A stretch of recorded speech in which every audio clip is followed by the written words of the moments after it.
ಕೋಲಾರದ ಜಿಲ್ಲಾಸ್ಪತ್ರೆಯಲ್ಲಿ ಕೈಕೊಟ್ಟ ಎಸಿ, ಐಸಿಯುನಲ್ಲಿ ಪರದಾಡಿದ ರೋಗಿಗಳು, ಬೀಸಣಿಗೆ ಮೂಲಕ ಗಾಳಿ ಬೀಸಿದ ಸಂಬಂಧಿಕರು, ಬೀಸಣಿಗೆಯಿಂದ ರೋಗಿಗೆ ಗಾಳಿ ಬೀಸುವ ಪೋಷಕರು, ಮತ್ತೊಂದೆಡೆ ಕಾಟನ್ ಬೋರ್ಡ್ನಿಂದ ಗಾಳಿ ಬೀಸುತ್ತಿರುವ ದೃಶ್ಯ, ಇನ್ನೊಂದೆಡೆ ಉಸಿರಾಡಲು ಗಾಳಿ ಇಲ್ಲದೆ ಮನೆಯಿಂದ ಪುಟ್ಟದೊಂದು ಫ್ಯಾನ್ ತಂದಿಟ್ಟುಕೊಂಡಿರುವ ರೋಗಿಗಳು. ಜಲಮಂಡಳಿ ಎಡವಟ್ಟು, ಇಡೀ ಏರಿಯಾಗೆ ಕೊಳಚೆ ನೀರು ಪೂರೈಕೆ, ಕುಡಿಯೋಕೆ ಕೊಳಚೆ ನೀರು ಕೊಟ್ಟು ಬಿಲ್ ಕೇಳಿದ ಜಲಮಂಡಳಿ.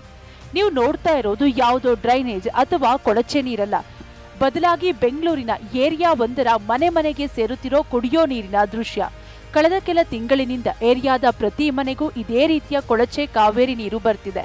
ಜನ ಕುಡಿಯೋಕೂ ಆಗದೆ, ಇತರೆ ಕಾರ್ಯಕ್ಕೂ ಬಳಸಲಾಗದೆ ಪರದಾಡ್ತಿದ್ದಾರೆ. ಕಸ ಹಸಿದೆ ಇರಲಿ, ಕಸ ಒಣದೆ ಇರಲಿ, ಕಸ ಪೇಪರ್ ಇರಲಿ, ಕಸ ಎದೆ ಇರಲಿ, ಎಲ್ಲ ಕಸಕ್ಕೂ ಎಷ್ಟಮ್ಯಂ ಟ್ಯಾಕ್ಸು, ಟ್ಯಾಕ್ಸು ಟ್ಯಾಕ್ಸು ಎಲ್ಲ ಕಸಕ್ಕೂ ಟ್ಯಾಕ್ಸು, ಟ್ಯಾಕ್ಸು ಟ್ಯಾಕ್ಸು ಎಲ್ಲ ಕಸಕ್ಕೂ ಟ್ಯಾಕ್ಸು.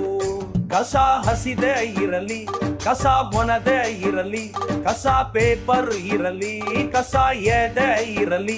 ಗುಂಡಿಗಳದ್ದೇ ದರ್ಬಾರ್. ಒಂದಲ್ಲ ಎರಡಲ್ಲ, ಬಹುತೇಕ ಎಲ್ಲ ರಸ್ತೆಗಳು ಕೂಡ ಇದೇ ರೀತಿಯಾದಂತಹ ಪರಿಸ್ಥಿತಿ. ಒಂದು ಗುಂಡಿಯನ್ನ ತಪ್ಪಿಸೋದಕ್ಕೆ ಹೋದ್ರೆ ವಾಹನ ಸವಾರರು ಮತ್ತೊಂದು ಗುಂಡಿಗೆ ಬೀಳುತ್ತೆ ಗಾಡಿ.